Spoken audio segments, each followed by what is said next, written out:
I'd like to introduce you to Angus from the UNCC Learn and UNITAR team. And Angus is really the man who's come up with this entire concept. He runs this amazing team called the UNCC Learn team. So just a couple of words to complement what Mel and Hannah Jane have been saying. I represent something called the UN Climate Change Learning Partnership, which is a long, slightly boring term, but what's exciting about it is it brings together all the UN agencies that are concerned with climate change education and training into one program we've been running since 2010. And our goal is essentially building climate change literacy at all levels, and not just talking about formal education, but all forms of education, formal, informal, non-formal. Because we think to crack this issue, we need a continuing learning or educational approach. That means that throughout our lives. But the reason it's so important and compelling to start with youth, and there are several reasons. First of all, anyone born in the 21st century, right, so that excludes all of you and includes one person on this platform, is going to live the entirety of their lives having to deal with climate change, right? So in that sense, they are the climate generation.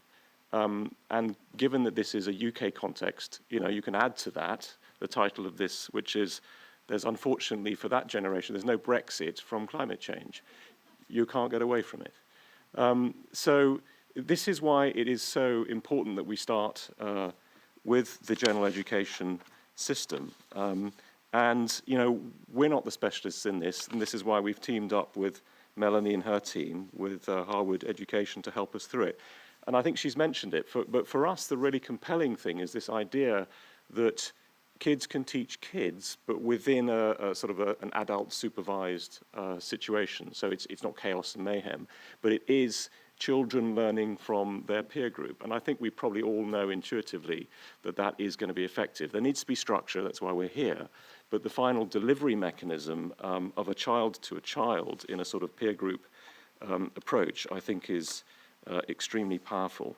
Now, the UN, of course, and UNITAR, our mandate is to work primarily with the G77, so developing countries, and we work with public sector officials on climate change policy, shall we say.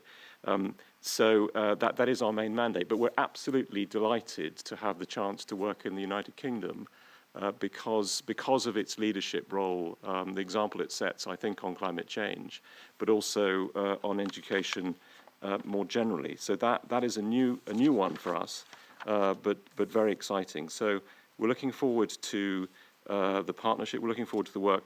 I think some of the goals, some of the targets, are very ambitious, and I think that if we can achieve some of that, it'll still be a great success. And of course, our interest at the UN is that if we can take that example from the United Kingdom and then seed that idea in Taiwan, for example, or in Australia or other parts of the world, then we can build a bit of a revolution.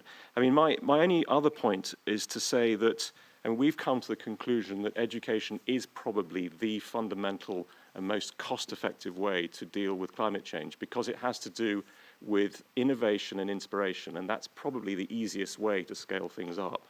So it means you don't quite know what you're going to get as a result of it, but you're going to be able to go much, much further with that kind of approach. So education policy and education systems need to be engaged, but not just to sort of integrate a bit of climate change.